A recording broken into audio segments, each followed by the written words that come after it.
Estamos ante una nueva serie de estudios de escuela dominical en la cual vamos a estudiar un libro nuevo, un personaje nuevo, una temática quizá también un poco diferente. Vamos a seguir hablando de la Biblia, no te preocupes.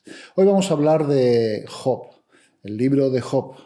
Job, esa persona que la verdad que nos suena mucho, ¿eh? El santo Job, dice la gente, tienes más paciencia que... Bueno, vamos a estudiar y ver que el tema más recurrente que hay en el libro de Job precisamente, bueno, no es que no sea la paciencia es algo que sucede y que tiene también, pero el tema más importante es el sufrimiento.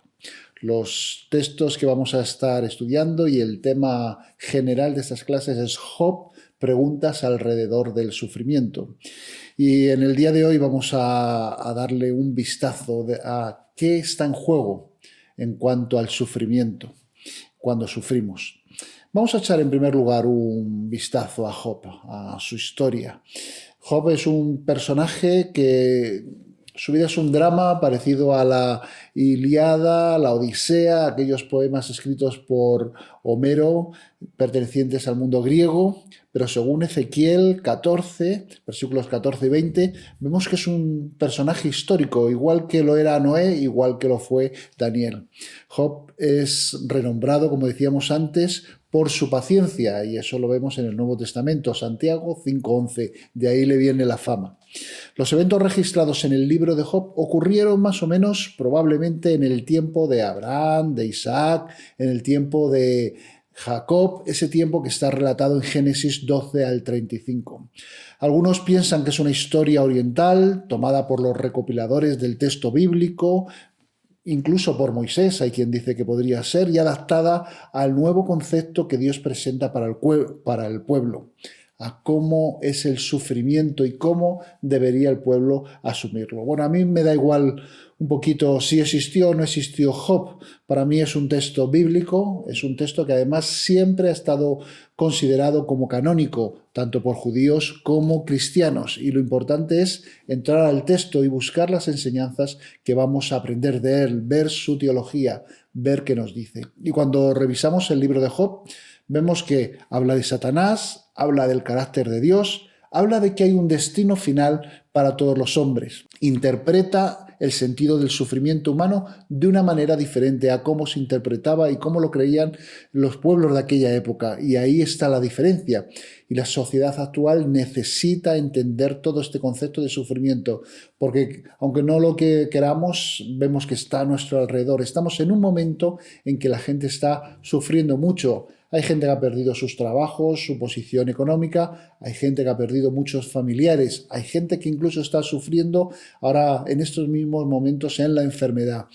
El cristianismo tiene que entender eso, tiene que escucharlo y tiene que saber cuál es la respuesta que la Biblia da a todas estas situaciones. Nosotros ahora tenemos una manera de entender el sufrimiento diferente a como lo tienen personas que no creen en Dios, que no están cerca de Dios. Y por eso es por lo que vamos a tener estos estudios y a profundizar en ellos. En primer lugar, nos preguntamos, ¿quién es Job? Job era un patriarca, era padre de familia, era un padre preocupado por sus hijos, ofrece sacrificios a favor de sus hijos, lo cual sugiere que vivió fuera y antes de la ley. Su riqueza se expresa en términos agrícolas. Por un par de textos podemos situarlo antes de Noé, después de Noé, podemos situarlo después de Adán, a los que parece nombrar. En el texto vemos en los primeros 5 versículos que dice que era un varón perfecto, recto, temeroso de Dios, apartado del mal. Habla de su familia, dice que tiene 7 hijos y 3 hijas. Estos son números que tienen un significado. Nos habla de perfección, de un trabajo bien hecho, nos hablan de plenitud. Además, tener más hijos varones que mujeres en esta época, que yo no estoy diciendo que eso sea vigente actualmente, significaba una bendición especial de Dios. Se habla de sus propiedades, 7.000, 3.000, caballos, camellos, siervos, bueyes, asnas, implica que tenía un gran territorio, era un hombre muy rico. Pero el versículo 3 resume lo que era Job, el hombre más importante de todos los orientales. En el versículo 4 y 5 Se ve como los hijos celebran banquetes, se relacionaban bien. Job les dejaba, pero pensaba que lo que hacían igual no era del todo correcto. Y entonces se preguntaba, ¿habrán pecado? ¿Habrán blasfemado en su corazón? Y entonces se preocupaba por la salud espiritual de sus hijos y hacía lo que él entendía que debía hacer para cuidarles. Una vez que conocemos a Job, nos aparece una escena celestial, un poco extraña. Nos quedamos con esa famosa especie de apuesta que escuchamos. ¿Acaso teme Job a Dios de balde? Capítulo 1, versículo 9. Después entraremos un poquito en detalle de esto. Pero después de esta situación, Job lo pierde todo. Pero a pesar de eso, no renuncia a Dios. Desnudo salí del vientre de mi madre, y desnudo volveré allá. Jehová dio, Jehová quitó, sea el nombre de Jehová bendito. Hay una segunda apuesta o reto que tiene que ver con su salud, y a pesar de su enfermedad y sufrimiento físico, dice ese famoso versículo, recibiremos de Dios el bien y el mal no lo recibiremos. En todo esto no pecó Job con sus labios. Capítulo 2, versículo 10.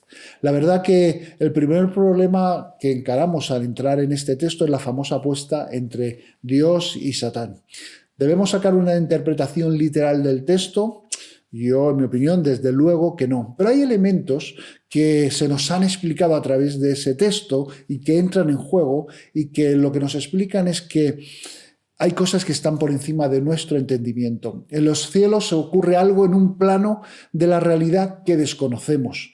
No tenemos todas las respuestas, no las tenemos sobre el dolor, sobre el sufrimiento que enfrentamos, por lo que el ser humano no puede entenderlo de una manera racional.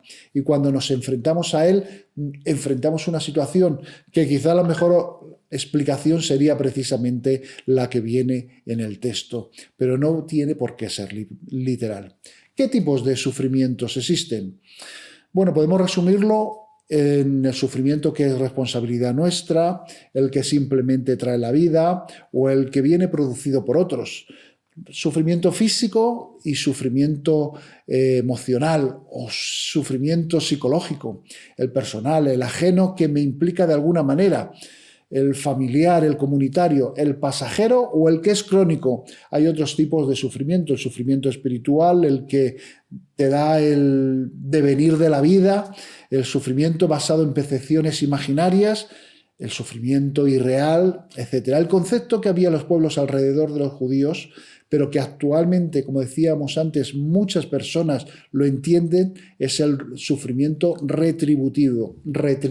Es decir, sufres según lo que has hecho. Me porto bien, no sufro. Me porto mal, por eso es por lo que sufro. Pero claro, al ver la historia de Job, vemos que a Job se nos presenta como una buena persona, como un ser admirable, como alguien, digamos, lo bueno, de manera que no hay esa retribución. Y entonces es cuando llegan nuestros problemas. ¿Por qué sufre el que no lo merece?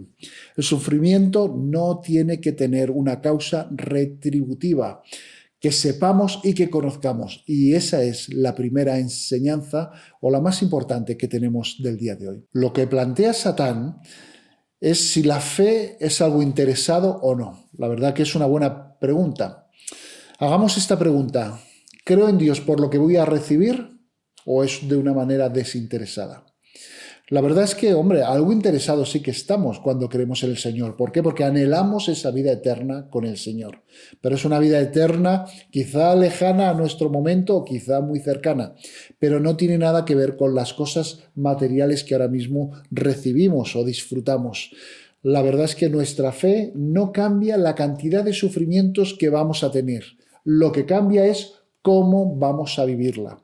Por lo tanto, la pregunta de Satán requiere de una respuesta tan contundente como la que dio Job, que es una confirmación con la fe de nuestro En los dos primeros capítulos podemos ver tres aspectos de lo que nos jugamos cuando estamos pasando un momento de sufrimiento. En primer lugar, el sufrimiento compromete nuestros valores. Tendemos a pensar que la gente en el sufrimiento va a buscar más a Dios, pero esa no es la realidad. Lo que sucede muchas veces es que en momentos de sufrimiento uno se aleja de Dios, no quiere saber nada de Él y se mete en su propio dolor. Eso es mucho más común que lo que pensamos. Hay mucha gente que en los momentos de sufrimiento renuncia a la fe y a los valores que profesan. Pero el sufrimiento también compromete nuestras relaciones, pues afecta a los que nos rodean. Ortega decía esa famosa frase de soy yo y mis circunstancias, pero realmente nuestras circunstancias siempre afectan a nuestros familiares, a nuestros amigos, a todos aquellos que hay a nuestro alrededor, y el sufrimiento es una de las circunstancias más graves. En este caso mueren los hijos de Job, los trabajadores quedan en paro. Seguro que tuvo repercusiones familiares en todos ellos, de manera que el sufrimiento compromete también todo lo que hay a nuestro alrededor. Y el sufrimiento afecta mi imagen de Dios, afecta a nuestra fe. Nos desconcierta. No podemos entender cómo un Dios todopoderoso puede ver, mirar y aceptar que nosotros suframos. No podemos entender que el Todopoderoso admita esto y no mande y participe y nos libere de todo sufrimiento. Job en un momento dado llega a decir, apártate de mí para que pueda consolarme, capítulo 10, versículo 20, rechazando la cercanía de Dios, porque Job sentía que esas dificultades en cierto modo podrían venir de Dios, al punto de que casi lo invita en su desesperación a salir.